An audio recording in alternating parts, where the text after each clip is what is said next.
Une production des studios Bass.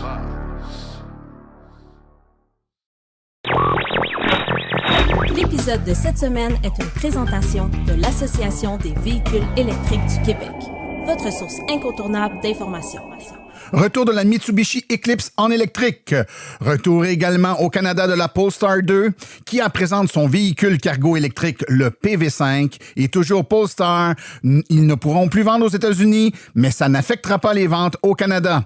Chronique Supercharge, Laurent nous parle de l'architecture des batteries de véhicules électriques. Réflexion branchée, Claude nous rappelle les raisons derrière notre décision de rouler électrique. Et en grande entrevue, le mur de la désinformation. C'est pas une guerre contre le pétrole à tout prix, comme j'expliquais tantôt. On aura toujours besoin encore longtemps pour l'aviation ou l'industrie en général, le plastique et tout ça, le kérosène. Mais pourquoi gaspiller dans nos bouchons de circulation quotidiens alors qu'on a une alternative qui est plus propre? Bienvenue à l'épisode 225 de Silence on roule.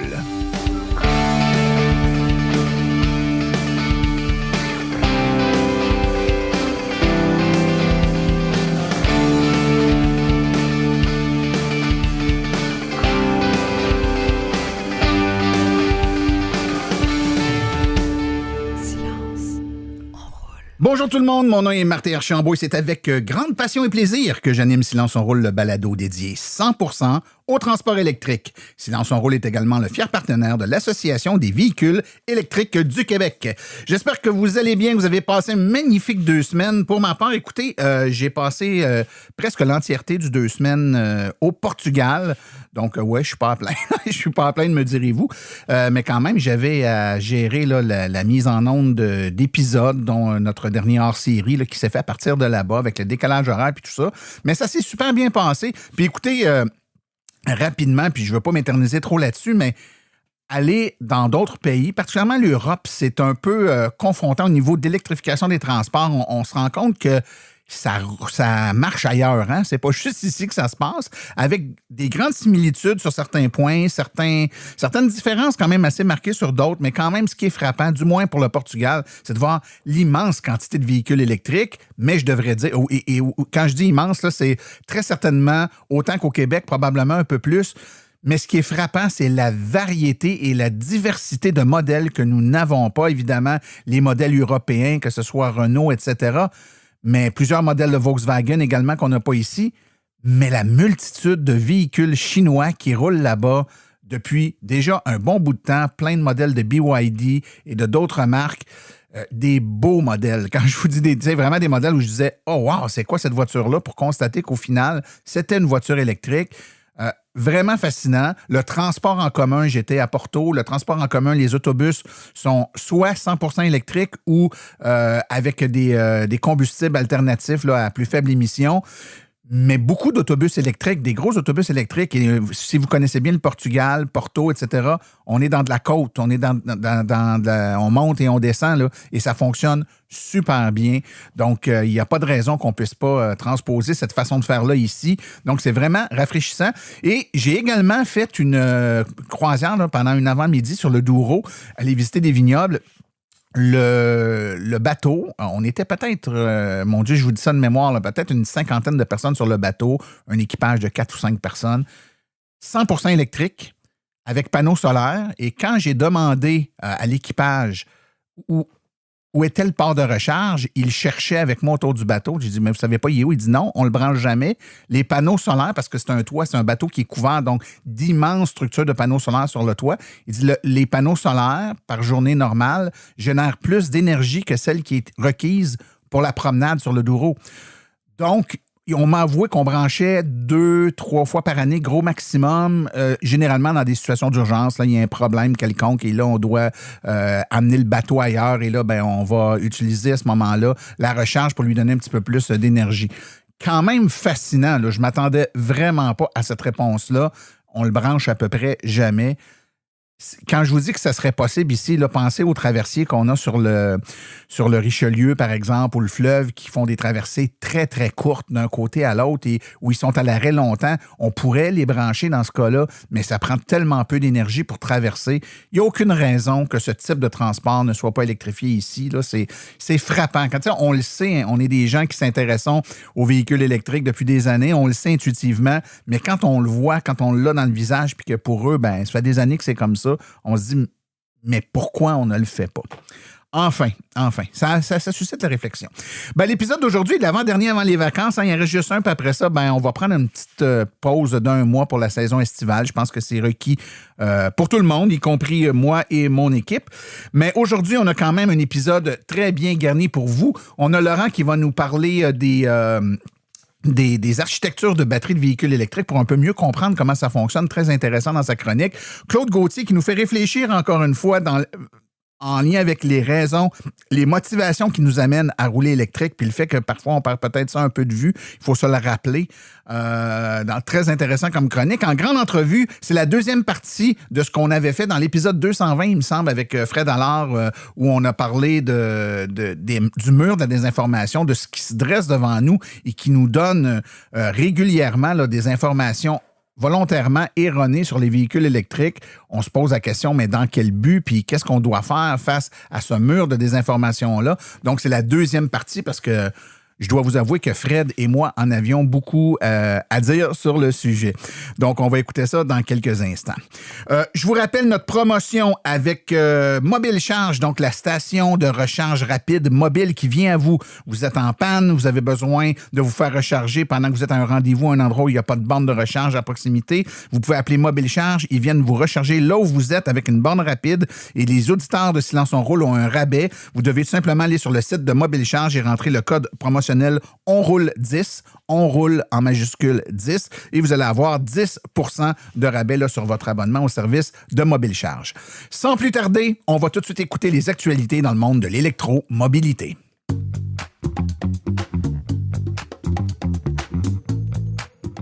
Chez Bourgeois Chevrolet, l'électrique, ce n'est pas l'avenir, c'est maintenant. Ici, pas de pression, pas de vente forcée. Juste une équipe qui vous écoute vraiment et qui vous accompagne selon vos besoins. Parce qu'acheter un véhicule électrique, ce doit être simple, clair et agréable. Bourgeois Chevrolet, c'est le spécialiste en véhicules électriques au Québec, autant pour la vente que pour la mécanique. Des conseillers passionnés, des techniciens certifiés, bref, des pros qui savent de quoi ils parlent. Et quand on parle de service, on parle de vrais services. Une flotte complète de véhicules de courtoisie 100% électriques parce qu'on veut que vous restiez en électrique du début jusqu'à la fin. Mieux encore, profitez de notre service gratuit de voiturier. On va chercher votre véhicule directement chez vous et on vous le ramène une fois l'entretien terminé. Zéro déplacement, zéro stress. Le jour de la livraison, on prend le temps. On vous fait une explication détaillée de votre véhicule électrique. Recharge, application, conduite, fonctionnalité. Vous repartirez maître de votre VE. Et ce n'est pas tout. Bourgeois Chevrolet est le premier récipiendaire au Canada du prestigieux EV Award Hall of Fame de Plug and Drive. Une distinction qui confirme ce que nos clients savent déjà. Ici, l'électrique, c'est notre marque de commerce. Bourgeois Chevrolet, 450-834-2585 ou au www.bourgeoischevrolet.com.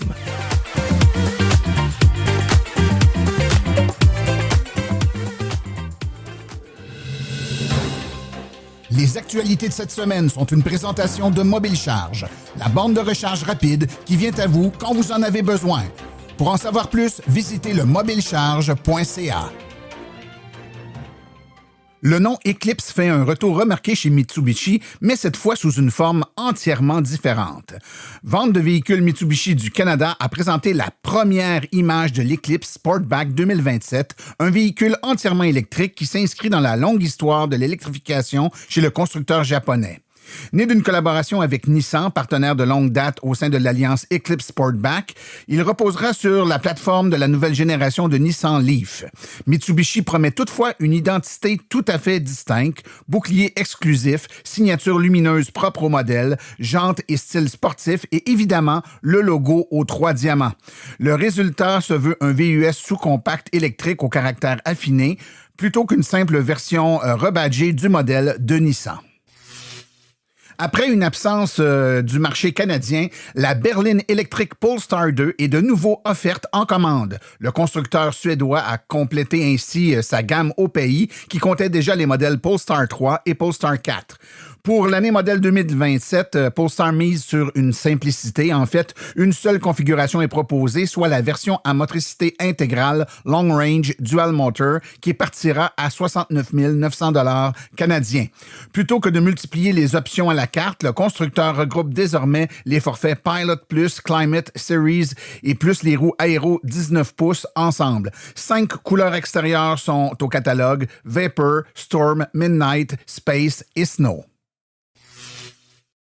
L'entreprise Kia a franchi une nouvelle étape au Canada en dévoilant les prix de son tout premier véhicule cargo commercial électrique, le PV5. Avec ce modèle, le constructeur sort de son segment habituel de véhicules de tourisme pour s'attaquer directement au marché des entreprises et des commerces qui cherchent à électrifier leur flotte. On le sait qu'il y a un trou qui a été laissé béant par la disparition de plusieurs modèles, dont le Bright Drop.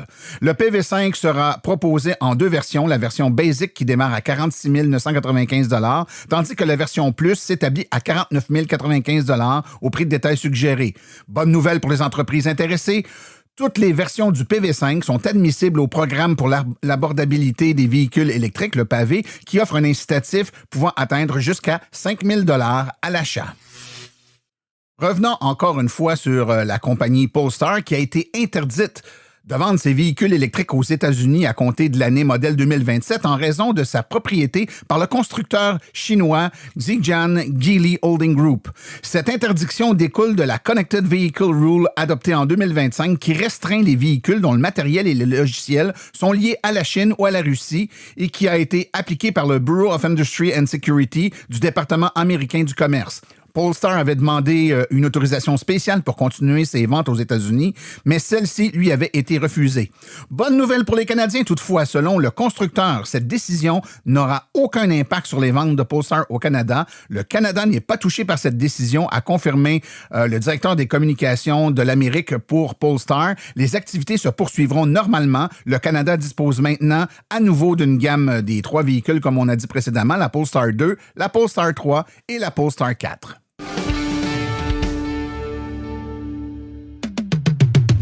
Vous aimeriez avoir une conférence par des vrais professionnels des voitures électriques? Faites confiance aux conférences de Silence on roule.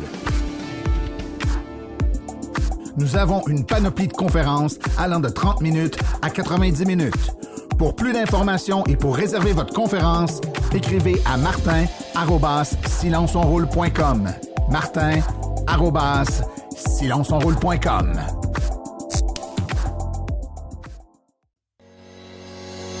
La chronique Supercharge est une présentation de NextDrive, un réseau d'ateliers pour une nouvelle génération de véhicules.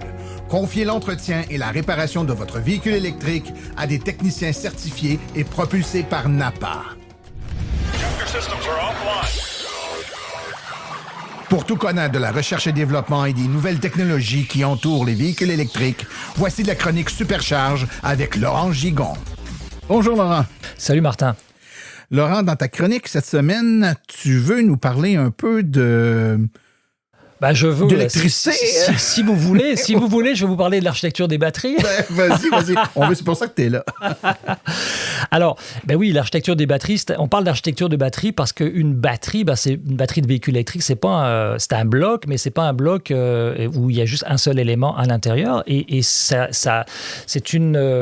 important de comprendre ça parce que il y a beaucoup de personnes qui veulent faire le saut vers l'électrique et qui hésitent en se disant, mais la batterie, si elle lâche, ça coûte trop cher à remplacer. Premièrement, les batteries lâchent très rarement.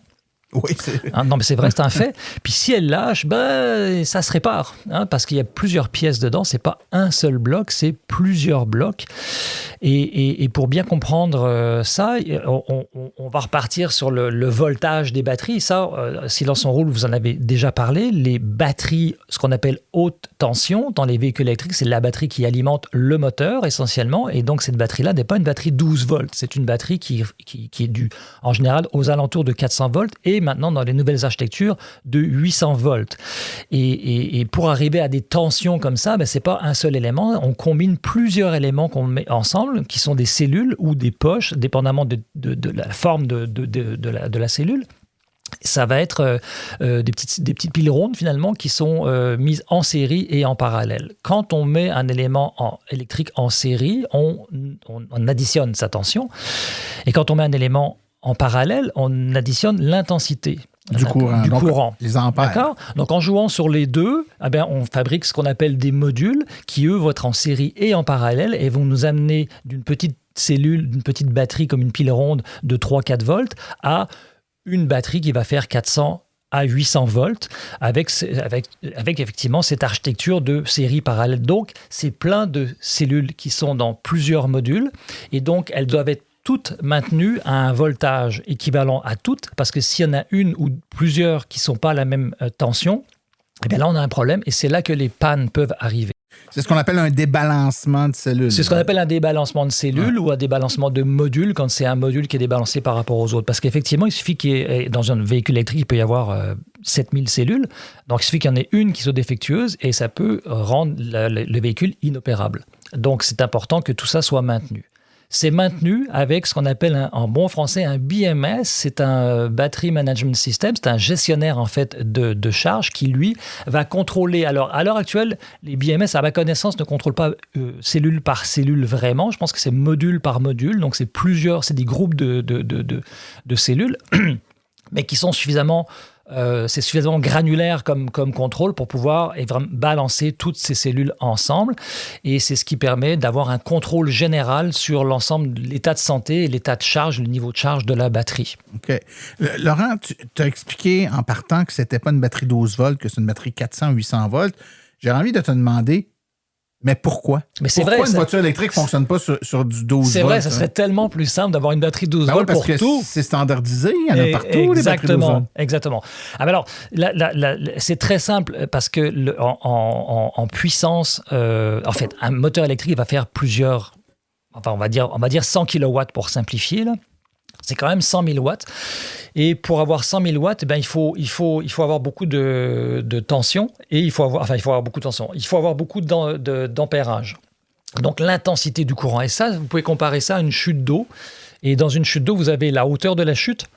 Et vous avez la quantité d'eau, donc la grosseur de la chute. Et c'est la multiplication des deux qui va donner la puissance. Donc, si vous avez un filet d'eau, mais qui est sur 200 mètres de haut, vous n'allez pas avoir une énorme puissance. Et vice-versa, si vous avez très peu de dénivelé puis un gros débit, vous n'allez pas non plus avoir beaucoup de puissance disponible. Donc, c'est la combinaison des deux. Si vous voulez alimenter un moteur de 100 kW sur du 12 volts, vous allez devoir avoir une intensité énorme. Et une intensité énorme, ça veut dire qu'il va falloir avoir des câbles en cuivre qui vont être énormes en diamètre, en section, qui vont... Alors, je me suis livré un petit calcul stupide, parce qu'évidemment, on ne fait pas ça, mais si on avait une batterie 12 volts, on pourrait avoir une batterie 12 volts dans un véhicule électrique, puis fonctionner avec un moteur de 100 kW, mais il y aurait à peu près 18 kg par mètre de câble. Donc, le câble serait tellement gros qu'il pèserait 18 kg par mètre. Donc, on aurait une alimentation qui serait comme ridicule. Ça n'a aucun sens. On aurait, je ne sais pas, peut-être 200 kg de câble en cuivre juste pour alimenter le moteur. Alors, et puis, je ne vous parle même pas de la recharge, parce que les bornes de recharge, le câble, vous ne pourriez pas le porter pour l'amener jusqu'à la voiture tellement il serait lourd. Déjà, avec des bornes à 400 ou 800 volts, exactement. Le câble est très gros et lourd, imaginez-vous. Et sans rentrer dans les détails, c'est la raison aussi pour laquelle on va poursuivre les nouvelles architectures avec du 800 volts plutôt que du 400, parce que ça permet de diminuer par 2 en fait la puissance, l'intensité du courant pour avoir la même puissance. Ouais, donc si on reprend ta métaphore, on préfère mettre une chute plus haute, ce qui nous permet d'avoir un débit d'eau plus petit pour la même puissance. C'est un compromis qu'on trouve entre les deux. Et 400 volts, 800 volts, c'est comme le sweet spot. On arrive à avoir quelque chose d'intéressant. Alors, après ça, on a envie de dire, mais pourquoi on ne va pas à 2000 volts? Si c'est encore mieux, on pourrait aller à 1600, 2000, 3000 volts. Le problème qu'on a après, quand on monte trop en tension, c'est qu'on a un effet d'arc. C'est qu'il y a un problème de sécurité après et d'isolement des conducteurs. Vous avez probablement déjà vu dans les fils haute tension, si jamais ça se rapproche trop, vous pouvez en fait créer un arc. Parce que l'air devient conducteur à cette tension-là. Donc, on ne peut pas vraiment monter beaucoup plus que dans des véhicules particuliers, plus que 800 volts. Ça serait il y aurait des enjeux de sécurité en fait qui seraient trop importants pour aller au-delà de 800 volts. Donc les normes actuelles sont 400 et 800 volts parce que c'est le meilleur endroit c'est le meilleur positionnement pour l'ampérage et puis la puissance. Laurent, le BMS, t'as dit qu'il sert à, mettons, bien gérer la recharge de la batterie puis s'assurer qu'il y a qu'il n'y a pas de débalancement. Mais s'il y a un défaut technique, par exemple, il y a une cellule dans ma batterie qui est endommagée ou qui était de moins bonne qualité et que le BMS essaye de balancer, mais il n'est pas capable parce qu'elle est brisée, qu'est-ce qui se passe? C'est ça. Vous allez rapidement avoir un défaut, c'est-à-dire que l'alimentation de la batterie haute tension va être coupée. Il y a des raisons, il y a vraiment des éléments de sécurité à contrôler et on parle de la tension. Le BMS va contrôler la tension, mais il y a également des capteurs de température qui vont aller s'assurer que que la batterie de votre véhicule va toujours être dans sa plage de température adéquate. Quand vous allez faire une recharge, la température va augmenter parce que pendant plusieurs minutes, vous allez avoir une forte puissance qui va être envoyée, une grosse quantité d'énergie qui va être envoyée dans un laps de temps relativement réduit dans votre batterie, qui va être répartie dans les différentes cellules. Et puis, chaque cellule, on utilise actuellement des électrolytes qui sont à base de lithium et qui sont limités en fait dans ces éléments-là. Donc, on ne peut pas injecter trop de puissance d'un coup. Et si on injecte trop de puissance, à ce moment-là, la batterie va chauffer. Donc, ce dégagement de chaleur va être mesuré et la puissance va être réduite. Et c'est la même chose pour le froid. Alors, il y a moins quand il y a du froid, il y a moins de risque évidemment d'emballement thermique. Ça va être d'autres enjeux. Mais le BMS, lui, va gérer un petit peu tout cet ensemble-là, cette enveloppe de fonctionnement de votre batterie. Oui, il y a un lien très direct de ce qu'on comprend de tes explications, Laurent, entre la quantité d'énergie qu'on veut entrer ou sortir de la batterie et sa température. Exactement. Autant dans un sens que de l'autre, c'est-à-dire que la température va avoir un impact sur la quantité d'énergie qu'on peut entrer et sortir de la batterie. Et la quantité d'énergie qu'on entre et qu'on sort de la batterie a aussi un impact sur la température. Donc, il pourrait y avoir un danger d'emballement thermique à ce moment-là. Exactement. Et ça, effectivement, dans les deux sens, c'est dès qu'il y a un échange d'ions trop rapide entre la cathode et l'anode, ce qui se passe, c'est qu'il y a du dégagement de chaleur. C'est physique. Donc, on veut éviter qu'il y ait trop de dégagement de chaleur. C'est capable d'en prendre de la chaleur, mais en fonction des chimies de batterie, il y a des plages qui sont différentes. Et tout ça, c'est géré par un ou plusieurs. En général, c'est plusieurs BMS. Ils ont chacun leur rôle précis et communiquent tous ensemble et c'est géré par une unité centrale. Donc, c'est vraiment très, très bien fichu. Et donc, pour revenir à ça, c'est que les gens qui ont peur d'avoir un problème de batterie, c'est évident que c'est extrêmement rare et qu'on ne remplace que très rarement une batterie dans sa durée de vie utile. Laurent, il y a tellement de choses qu'on pourrait parler là-dedans, mais malheureusement, le temps nous manque. Mais écoute, je te propose peut-être qu'on fera un round 2 ou 3. Là, oui, il reste 350 questions que tu aurais pu me poser. Je vais te les poser dans une prochaine chronique, mais il y a tellement de trucs intéressants. Puis je pense que les gens, même si on n'est pas technique, je pense qu'il faut retenir de tout ça, c'est qu'il y a immensément de technologie autour de cette batterie-là. C'est pas juste ce qu'on faisait à l'école, là, une batterie, puis des fils, puis quelque chose qui est un petit moteur qui est alimenté par la batterie. Dans le cas d'une voiture, il y a toute une quincaillerie de technologie entre la batterie et le véhicule qui permet de gérer la température, la quantité de courant. C'est des ordinateurs, ça se parle entre eux. Donc, c'est très, très, très complexe, mais à la fois, c'est un peu comme le corps humain, c'est complexe, mais c'est fascinant de comprendre comment tout ça fonctionne. C'est fascinant et ça fait tellement de calculs simultanément qu'on ne s'en rend même pas compte, ce qui fait que ça nous permet d'avoir aujourd'hui des batteries extrêmement performantes qu'on n'aurait jamais pu maintenir il y a une trentaine d'années avec l'équipement, avec l'électronique et l'informatique qu'on avait à l'époque. Et moi, je te dirais même quelques années dans certains cas. Les technologies évoluent tellement vite. Laurent Gigon, on se fait ça, une prise 2 très bientôt. Absolument. Alors, écoute, on se reparle un petit peu plus tard cet été. Bye. Salut Martin.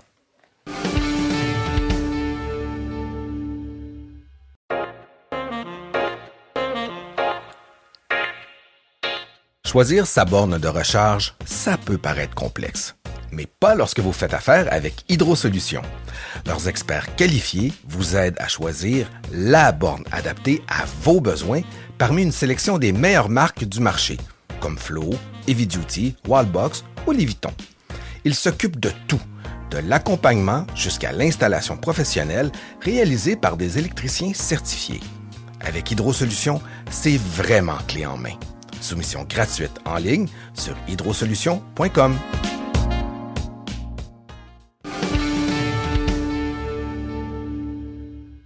Ah, que je suis content qu'on reprenne ça, mon cher Fred. Ça fait des semaines et des semaines et des mois que j'attends ça. Non, on a eu une petite interruption la dernière fois. On avait trop d'affaires à dire. Donc, l'entrevue, ou en tout cas la discussion qu'on va avoir aujourd'hui, Fred, fait suite à une discussion qu'on a eue il y a quelques semaines dans un... Sur le mur de la désinformation. Le mur de la désinformation, partie 1. Là, aujourd'hui, on va faire la partie 2. Juste pour vous remettre en contexte, donc, on a expliqué très brièvement, mais quand même avec plein d'exemples, le fait qu'on fait face à un mur de désinformation. Les gens réagissent face à l'électrification des transports. C'est très polarisant. Et les gens qui s'opposent ou qui sont contre, malheureusement, force est de constater qu'ils utilisent beaucoup la désinformation. C'est des gens en réaction, mais c'est parfois aussi des journalistes, c'est parfois aussi des politiciens, c'est toutes sortes de monde.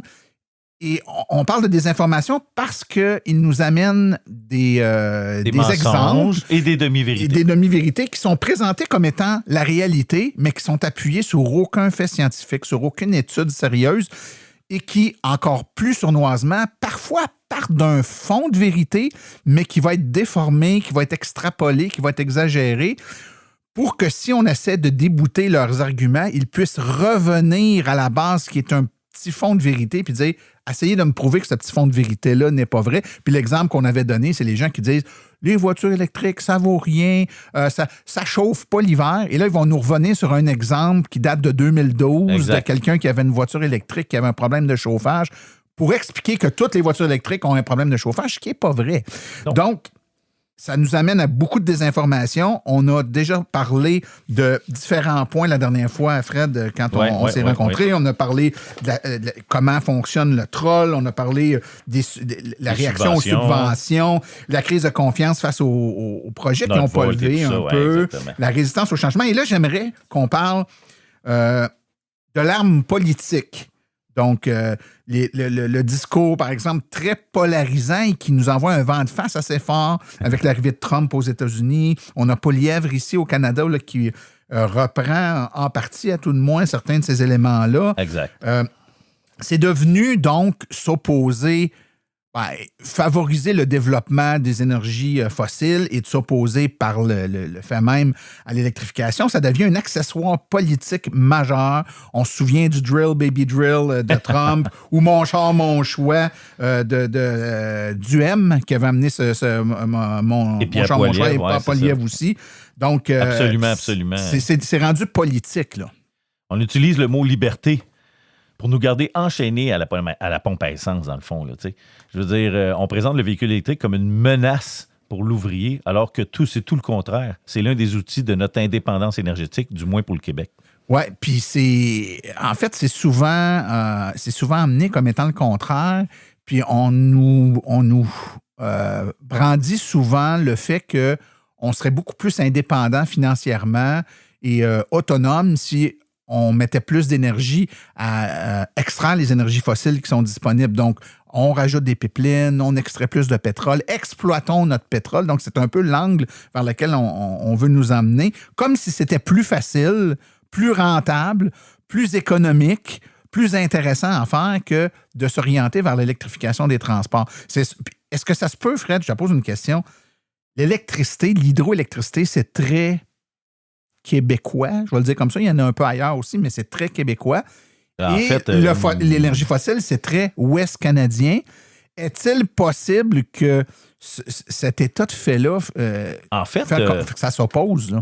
Ben oui, tout à fait, c'est sûr. Ça, on le comprend, puis ça a un impact évident. Puis c'est pour ça que j'ai toujours dit qu'on n'était pas des anti-pétrole à tout prix. C'est pas ça l'affaire. Il faut comprendre que le pétrole, c'est une énergie, comme je disais, qui n'est pas renouvelable. C'est une énergie limitée.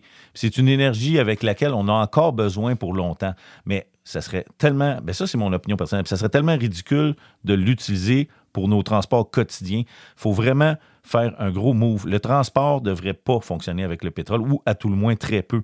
Parce que justement, c'est un point de vue que on a beau retirer le pétrole bitumineux de l'Alberta, mais c'est très polluant comparé à avant, quand ils sortaient ça des simples puits. Fait que nous autres, c'est quoi l'enjeu? Tu sais, on a beau avoir un enjeu politique, mais on veut laisser quoi comme air respirable, comme toute l'exportation? Il faut avoir le courage de nos aspirations, comme on dit. Oui, c'est ça. Puis on a la chance d'avoir hydro. Est-ce qu'on peut développer l'Alberta, leur hydro et tout ça, les panneaux solaires, les éoliennes? Je ne sais pas. C'est leur province à eux. Je ne sais pas qu'est-ce qu'ils peuvent avoir comme alternative. Mais je ne dis pas qu'il faut tout détruire l'exploitation de pétrole présentement. Il faut y aller graduel. Sauf que je crois vraiment qu'il faut se diversifier. On n'a pas le choix. Ouais. Puis eux aussi, ils devraient se diversifier. Fait que nous, on a beaucoup d'hydro. On essaie de réduire notre consommation de pétrole. Eux devraient aussi essayer de la réduire puis de trouver d'autres solutions alternatives. Oui, c'est facile à dire. C'est peut-être un peu facile à faire. Fred, j'aimerais t'amener sur la piste de l'évolution de la grogne. Parce que qui dit désinformation, une des motivations derrière la désinformation, c'est les gens sont en réaction, on l'a dit tantôt. En réaction, oui, par rapport au fait qu'ils sentent qu'on veut leur imposer des choses. Mais il y a aussi sur le prix de l'essence. Oui, il y a une grogne. Les gens réagissent. Tu roules électrique depuis longtemps, moi aussi d'ailleurs. Qu'est-ce qui a changé dans la mentalité des gens depuis tout ce temps-là? Ben, tu sais, si on recule en 1990, on chiolait en tabarouette. Tu sais, quand on voyait le prix du gaz bouger puis tout, c'était très la mode à ce moment-là en disant « OK, on boycotte toute Shell, puis la semaine d'après, on boycotte toute Esso, Petro-Canada la semaine d'après. » Mais, tu sais, ça servait à rien parce qu'on n'avait pas le choix de remplir nos réservoirs d'essence. Et on n'avait pas d'alternative. Du maire ou du autre. Exactement. Puis ça... C'est comme, à un moment donné, tout le monde chialait, tout le monde était d'accord. Tu sais, c'était un point commun de la société. Il n'y avait pas de troll, là. Tout le monde était d'accord qu'on chialait contre le prix de l'essence. Maintenant, quand on arrive aujourd'hui, c'est là on a le choix. Mais là, c'est là qu'il se forment des clans, si on peut dire. Puis c'est là qu'il y a les clans d'un bord, les clans de l'autre bord pour grogner ou pas grogner. Puis moi, c'est ça que j'apporte en réalité d'aujourd'hui, c'est qu'on a le choix qui se présente à nous. On peut aller switcher d'un bord à l'autre. Tu sais, on n'a pas l'obligation de rester à l'essence aujourd'hui. C'est ça qui est intéressant. Fait que si tu grognes, pour le prix de l'essence, fais le move, fais quelque chose. Oui, tu peux grogner, mais pensez-vous vraiment qu'on a le poids de changer le prix de l'essence? Pas vraiment. Pas vraiment. L'électricité, peut-être un peu, mais pas tant. Mais l'électricité est beaucoup plus stable. Fait qu'aujourd'hui, on a enfin une porte de sortie. En calculant mes 2 véhicules électriques, par exemple, parce qu'on va parler des vrais exemples et non un fait scientifique, là, ça va dire un fait réel, c'est que de 2012 à 2026, pour nos 2 chars électriques, plus mon hybride que j'ai eu de 2000 à 2012, on a sauvé plus de 80-85 000 $ en 25 ans. C'est ça, la vraie prise de pouvoir sur son budget. Arrêtons d'écouter ceux qui chialent sans rien changer. Le statu quo, c'est la pire décision pour les générations futures. Fait que, tu sais, on aura beau dire « Ouais, mais t'as tel char. » Comparons les pommes avec les pommes, un Equinox avec un Equinox, puis du neuf avec du neuf. Des pommes comparées avec un vieux. Fait que là, à ce moment-là, on peut se baser sur des vrais calculs. Je réfère toujours sur le site de l'AVEC. Allez voir, puis vous allez, au lieu de grogner contre le prix de l'essence, vous allez pouvoir faire le comparatif sur le site de l'AVEC de calcul de consommation d'essence versus électrique versus coût d'achat. Puis vous aurez une décision éclairée à prendre pour au moins vous dire est-ce que je grogne encore contre le prix de l'essence ou je dis je m'en fous. Puis là, au moins, quand je dis je m'en fous, on s'entend. Je comprends que ça a un impact sur tout, sur le transport, sur le prix de l'épicerie. C'est pas ça. C'est juste que moi, personnellement, dans ma consommation personnelle de pétrole pour le transport, j'en ai plus. C'est déjà un pas en avant. Oui, puis les chiffres sont là, tu as raison, Fred. Donc, dans la désinformation, l'axe des coûts est souvent amené. On nous dit les chars électriques, c'est trop cher. Hein, c'est souvent, on va nous dire, là, non, moi, je ne change pas, les chars électriques, c'est trop cher. Exactement. C'est probablement le point le moins attaquable, je m'explique, dans le sens où il n'y a personne qui roule électrique depuis plus de 5 ans. Dans mon cas, c'est une quinzaine d'années. Oui, nous autres, c'est encore. Et qui ne peut pas démontrer mathématiquement qu'il a sauvé de l'argent en roulant électrique. On a tous sauvé de l'argent en roulant électrique. L'aspect monétaire est un faux aspect. Puis j'ajouterais qu'à l'époque, nos premières voitures électriques... Étaient plus chères. En fait, ils coûtaient à peu près... Moi, le mien coûtait à peu près le même prix qu'aujourd'hui, mais il y avait à peu près 3 fois moins d'autonomie. Exactement. Il était pas mal moins efficace en termes de kilomètres qu'il pouvait rouler par kilowattheure d'énergie consommée. Il chargeait plus lentement. Donc, les batteries se dépréciaient un peu plus vite. Il était moins intéressante sur à peu près tous les points de vue. Et malgré ça, on sauvait de l'argent. Exact. On sauve encore de l'argent. Donc, l'aspect monétaire est vraiment une mauvaise façon de venir nous démontrer quand tu es un troll du... Faire ça brièvement, c'est comme si, à l'époque, en 2012-2013, on rentrait dans notre argent, ça prenait peut-être 3-4 ans. Aujourd'hui, en 2 ans, tu es déjà dans ton argent. C'est ça. En général, il y a une question de kilométrage, de type de voiture qu'on achète, évidemment. Fred... la taxe carbone fait beaucoup jaser. Hein? On est dans un ère de diversification énergétique. Personne n'est contre la diversification, ceci dit. Mais la question que je te pose, c'est est-ce qu'on est en guerre contre le pétrole? Bien, si on parle de l'Iran des États-Unis, déjà en partant, on peut parler d'une autre sorte de guerre. Mais non, nous, personnellement, on n'est pas en guerre. C'est pas une guerre contre le pétrole à tout prix, comme j'expliquais tantôt. On aura toujours besoin encore longtemps pour l'aviation ou l'industrie en général, le plastique et tout ça, le kérosène. Mais pourquoi gaspiller dans nos bouchons de circulation quotidiens alors qu'on a une alternative qui est plus propre? T'sais, les taxes carbone, c'est simplement le signal économique qui force cette innovation nécessaire. C'est pas le client qui la paye directement. Là. Mais ça revient souvent, cet aspect-là de la taxe carbone. Ça fatigue le monde. Ils ont l'impression qu'on est les seuls sans dessin sur la planète. Puis ça, je fais une pause là-dessus, Fred, c'est important, là, parce que depuis tantôt, on parle on a le choix, on peut aller vers une voiture électrique, on a des alternatives à l'essence. On semble oublier que, et je pèse mes mots quand je le dis, le reste de la planète continue sa transition. Là, pendant que nous, on est en train de se poser des questions, qu'on recule, qu'on enlève les subventions. Grâce à notre ami Trump. Qu'on diminue nos objectifs, le reste de la planète continue sa course. Il y a quelques épisodes, je parlais avec Cédric Ingrand qui nous expliquait à quel point les ventes de véhicules électriques continuent de progresser en Europe, à quel point le mouvement est rendu irréversible. On a fait une entrevue avec nos amis qui revenaient de la Chine qui expliquaient à quel point là-bas, c'est incroyable. C'est incroyable à quel point il y a des voitures électriques partout et que c'est en train de tourner. Le reste de la planète est en train de faire le move et nous, on est là à se poser des questions comme si on était légitimé sur cette planète à se poser ces questions-là, puis c'est correct de s'en poser des questions, mais on oublie que le reste du monde, il continue d'avancer. Alors, si nous, on n'avance pas et que le reste continue d'avancer, le résultat, c'est qu'on va prendre du retard. Il y a un film là-dessus. Ah oui? Le déclin de l'Empire américain. Oui, écoute, c'est simple. Si on regarde, par exemple, la Californie, elle continue à foncer vers l'électrification des transports. Il y a d'autres États aussi qui sont pour avancer de ce côté-là. Le Québec aussi, en général, puis on est très fort là-dessus, la Colombie-Britannique aussi. Sauf que le problème, c'est ça, c'est que si on fait puis on plie au Drill Baby Drill de Donald et tous les autres, puis qu'on décide de reculer puis de refuser de faire affaire avec les véhicules électriques chinois ou tout ça, je veux dire, à un moment donné, il faut ouvrir les portes, puis il faut investir, puis il faut laisser les autres pays investir pour l'électrification des transports, ce qui va nous permettre d'avancer un peu plus vite et de pouvoir donner plus de choix à tout le monde, plus économique, en créant des emplois. Tu sais, je veux dire, faut pas faire comme aux États-Unis puis se refermer sur soi-même. On voit tout ce qui se passe, puis regarde, dès qu'il y a une guerre de pétrole, tu vois le prix qui explose, tu sais. Tout à fait. Fred, je vais t'emmener sur une piste peut-être un peu plus délicate. On l'a abordé un peu par la bande, mais là, je veux qu'on l'attaque de front. Oui. C'est-à-dire qu'il y a un aspect très conspirationniste chez certains détracteurs qui vont mettre le fameux mur de la désinformation dont on parle. C'est-à-dire que quand tu écoutes certaines personnes parler, et c'est pas tout le monde, hein, je pense que la majorité des gens qui font de la désinformation, c'est pas tout à fait l'axe qu'ils prennent, mais il y en a certains qui utilisent cet axe-là.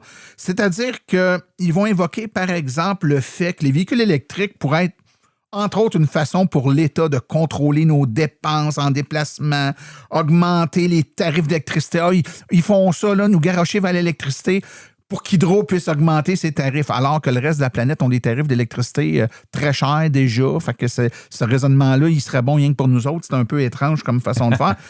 Est-ce que tu penses, toi, qu'est-ce que tu penses de ça? Est-ce que tu penses que... En fait, je suis sûr que tu n'es pas de cet avis-là, mais comment tu vois ça, cet aspect conspirationniste-là? Peu importe ton déplacement, tu vas toujours payer en bout de ligne. Ça, c'est la première affaire, je peux dire. Mais c'est de la paranoïa pure. Posons-nous la question, qui est le plus contrôlé dans tout ça? Celui qui dépend du prix fixe, du prix fixé en secret par un genre de cartel étranger, ou celui qui utilise une énergie locale produite par Hydro-Québec et en partie sur son propre toit, mettons, avec des panneaux solaires et autres options. Le véhicule électrique, c'est la décentralisation de l'énergie. C'est l'alternative au pétrole qui nous permet justement de diversifier pendant la transition vers le 100% électrique pour tous nos transports.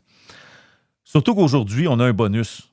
La voiture peut servir de génératrice quand on a des pannes d'électricité au lieu d'utiliser une génératrice à essence, par exemple.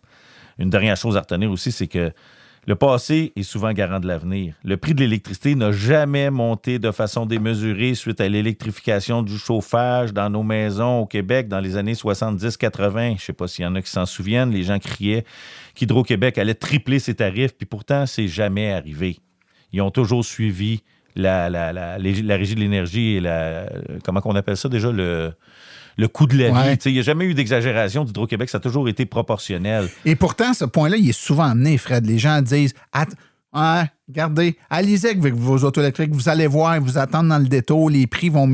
On dirait que les gens oublient que le prix de l'électricité, c'est pas comme le prix du gaz. Là.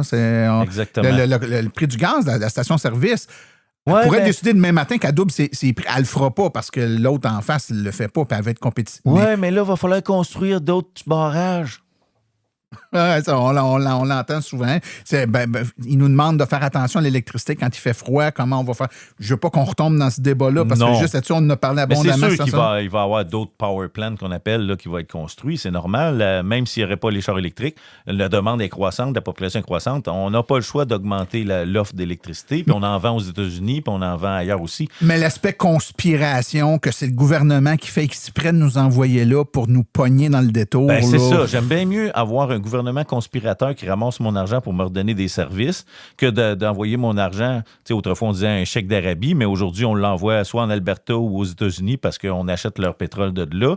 La conspiration est où? Oui, c'est exactement. Est-ce que je peux choisir lequel des conspirationnistes va me conspirationner à moi? Là, je veux dire, je peux le choisir encore, puis j'aime aussi bien que ça soit au Québec. Tout à fait. Fred, on arrive déjà à la fin. Le mot de la fin. On va arriver pour le mot de la fin. J'aimerais que tu nous donnes un peu, là, comme on dit dans la langue de Shakespeare, un petit wrap-up. Le véhicule électrique, là, c'est pas une religion, c'est une évolution technologique et logique. On ne viendra pas aux chevaux, puis on ne restera pas encore à l'essence tout le temps. On est simplement dans une phase de turbulence qui est nécessaire avant d'atteindre le gros bon sens. Oui, puis les gens, on le sait, Fred, puis c'est normal, c'est dans la nature humaine. Les gens s'opposent au changement, les gens n'aiment pas le changement. Puis là, on est dans la période du changement, donc nécessairement une période un peu plus inconfortable pour certains. Exactement, la réticence au changement, comme on dit toujours. Puis il faut comprendre que le véhicule électrique, c'est pas une guerre contre le pétrole qu'on fait absolument. Là. Certains, oui, il y a toujours des extrémistes dans tous les camps, sauf que pour nous, c'est une libération de notre dépendance à la pompe. Il faut comprendre. Il faut revenir aux années 90 pour bien le saisir. Fait qu'aujourd'hui, on ne discute plus, même pas revenir aux années 90, on regarde les guerres encore en Iran, tout ça pour le pétrole. Là. Aujourd'hui, on ne discute plus de mécanique ou de logique, on discute de la peur, celle de perdre ses repères face à un monde qui change, justement. Mais contrer la désinformation là, en 2026, là, c'est pas être militant, c'est simplement être lucide face aux faits. Oui, puis le mot « fait » est important. On en a parlé il y a quelques semaines dans notre première partie, puis on en reparle encore là. Basez-vous sur des faits. Exact. Puis parlant de faits, je pourrais juste rajouter le fameux livre de Daniel Breton, 50 mythes et demi-vérités. J'ai beaucoup de sources là-dedans. À la fin, il nomme ses sources. Vous pouvez aller voir ses sources. Ils sont toutes là, les statistiques de différents gouvernements et associations et organismes. On parle pas à travers notre chapeau ici. Oui, les faits ne mentent pas. Et parce que les faits ne mentent pas, les gens qui ont des voitures électriques constatent des situations positives pour eux. Et c'est d'ailleurs pour ça qu'en très, très, très, très grande majorité, ils restent avec une voiture électrique, puis leur prochaine voiture va être encore électrique. Si les faits étaient si atroces, si les résultats étaient si catastrophique que certains qui brandissent la peur disent, ben les gens s'achèteraient une auto électrique, puis ça sera leur dernière, puis ils reviendraient tout à l'essence. Pourquoi le nombre d'électromobilistes ne fait que grandir? Parce que ceux qui en ont acheté une, leur prochaine va être encore électrique. Pourquoi? Parce que les faits qu'ils constatent, économie, plaisir de conduite, absence de certains désagréments que d'autres brandissent qui sont tout à fait faux, fait en sorte qu'ils font le choix de rester là. Ça, c'est des faits. C'est l'affaire que j'aimerais rajouter en terminant, c'est que faut dire la vérité. Oui, des fois, il arrive qu'il y a des gens qui reviennent à l'essence, mais il faut comprendre que la plupart de ces gens-là, c'est que juste ils se sont pas informés avant, puis ils n'ont peut-être pas acheté selon leurs besoins, puis ils n'ont pas été conseillés. Donc, allez vous faire conseiller par les membres bénévoles de l'équipe de l'AVEC. Ils vont vous donner beaucoup d'informations pour prendre les bonnes décisions pour être sûr d'être très satisfait de votre choix. Tout à fait. Fred Allard, ce fut un vrai plaisir de t'avoir aujourd'hui avec nous. Ça fait 2 fois, là, puis c'est agréable. On regardera plus que 2 fois, si on recule dans le passé. Oui, mais je veux dire, sur ce sujet-là, ça fait 2 fois. Fait que bien content de t'avoir avec nous. Donc, on se recroise quelque part on n'aura pas le à une borne de rechange, mon cher ami. C'est bon. Salut. Bye. Bye.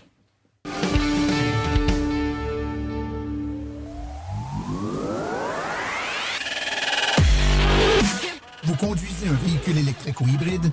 Votre atelier Napa AutoPro NextDrive a la solution pour son entretien et ses réparations, tout en gardant votre garantie du manufacturier. Chez NextDrive, nos techniciens sont certifiés et formés aux technologies de demain, utilisant les outils et les logiciels les plus récents, et ce, pour toutes les marques et tous les modèles. Que ce soit pour une inspection annuelle, une réparation spécialisée ou des conseils sur votre véhicule électrique, votre centre de service Napa AutoPro NextDrive vous offre un service personnalisé, fiable et rapide. NextDrive, le réseau national d'ateliers Napa AutoPro indépendant certifié pour les véhicules de nouvelle génération avec une garantie qui s'étend partout au Canada. Prenez rendez-vous dès aujourd'hui et donnez à votre véhicule le service qu'il mérite. Visitez le napanextdrive.ca. Votre véhicule électrique vous dira merci. NextDrive, votre solution pour l'entretien et la réparation des véhicules électriques.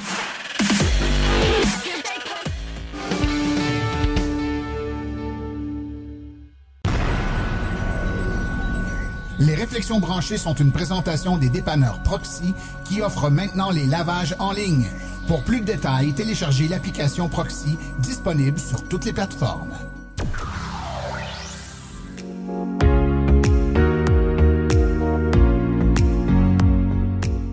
Les réflexions branchées de Claude Gauthier. Je vais vous faire un aveu. Vous savez, le genre d'aveu qu'on fait, on se sent un petit peu ridicule de passer un certain âge, mais disons que ce temps-ci, là, quand le journal ou les nouvelles ou Internet ou les commentaires sur Facebook me donnent envie de me rouler en boule en dessous de mon lit, ben, je me tourne pas vers les grands philosophes. Je m'installe dans mon vieux fauteuil, vous savez, le fauteuil que je vous ai déjà parlé, puis je regarde Ted Lasso. Ça doit faire au moins 3, je sais pas, même peut-être 4 fois que je l'écoute. Je compte plus. Si vous connaissez pas ça, c'est l'histoire d'un entraîneur de football américain moustachu. Il a un gros accent du Kansas. Puis on va dire la candeur d'un enfant de cœur. Il débarque à Londres pour entraîner une équipe de soccer. En Europe, on appelle ça du football. Donc lui, ce football-là, il connaît rien à ça. Il est entouré de cyniques, de joueurs blasés, de journalistes féroces puis de propriétaires milliardaires. Et en face d'eux, ben, il y a une seule arme, son optimisme maladif.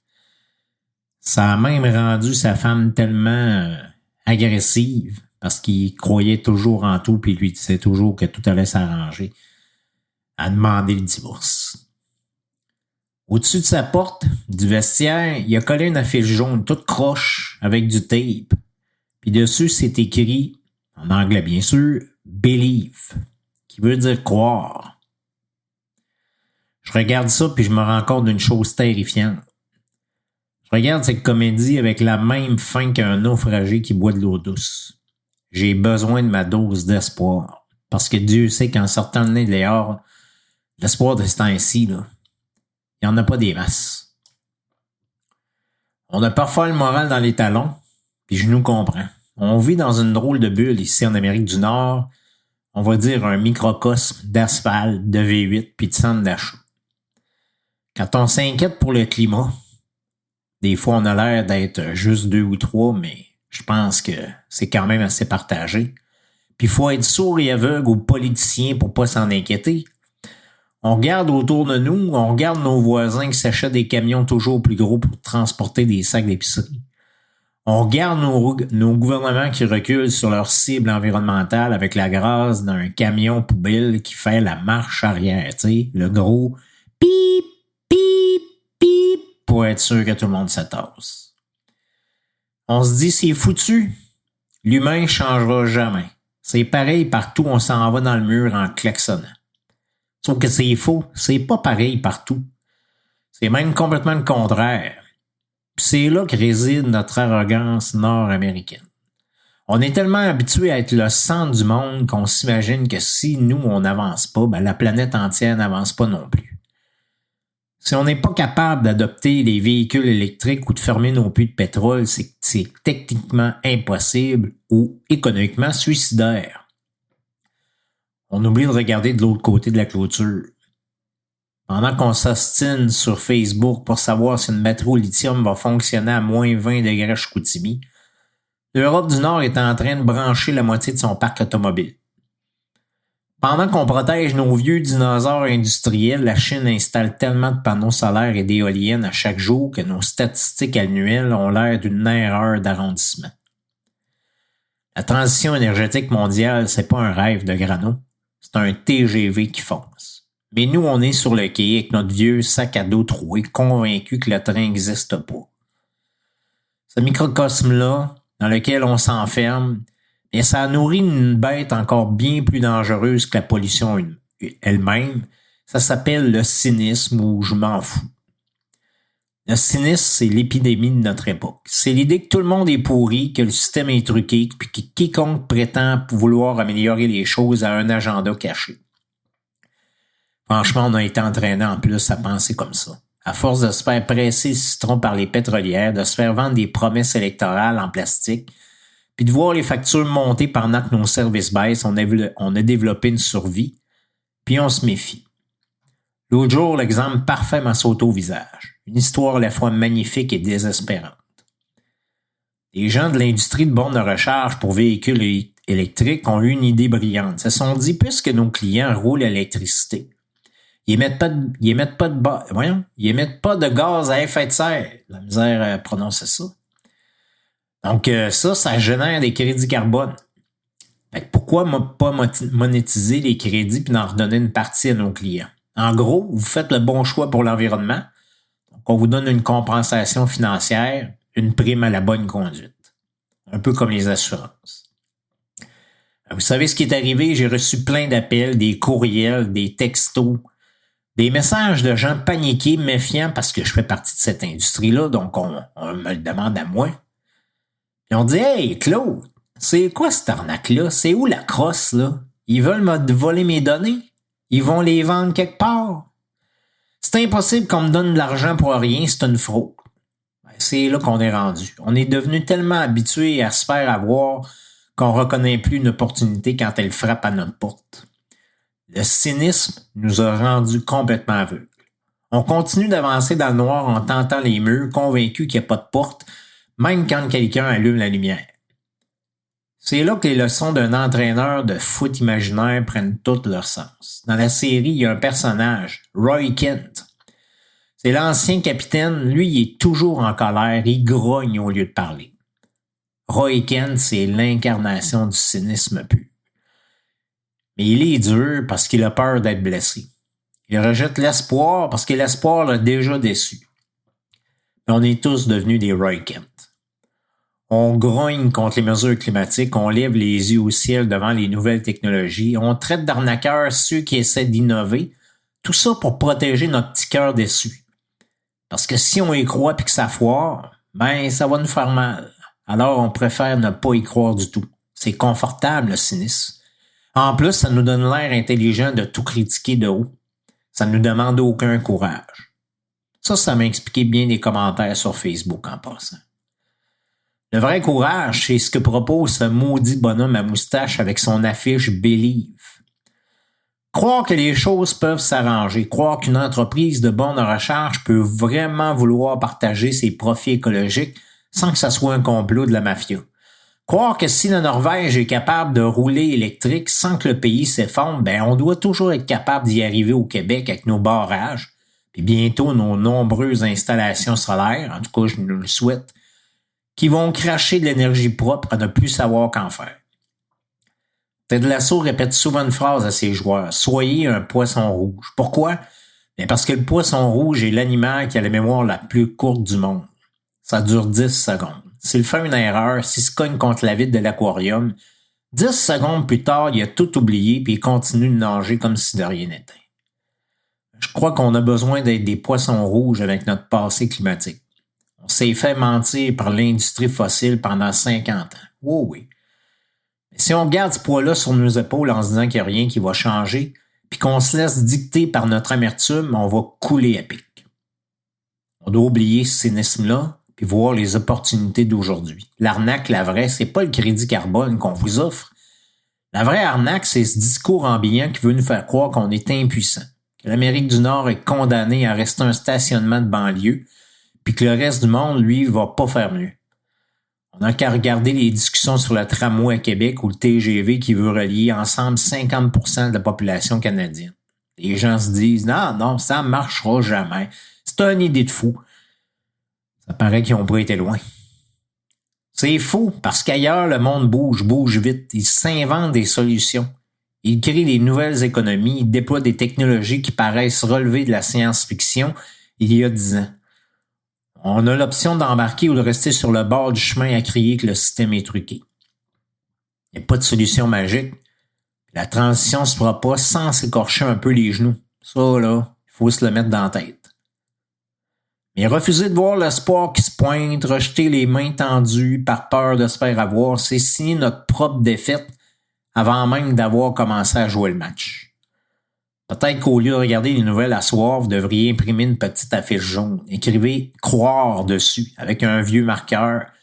Collez-le sur le pare-soleil de votre auto ou au-dessus de votre bac de recyclage. C'est un peu niaiseux, là, je le sais. Mais entre le cynisme, qui a toujours raison dans un monde qui brûle, puis être un optimiste un petit peu naïf qui essaie d'éteindre le feu, moi j'ai choisi mon camp. Je vais être le poisson rouge avec la moustache. Bonne semaine.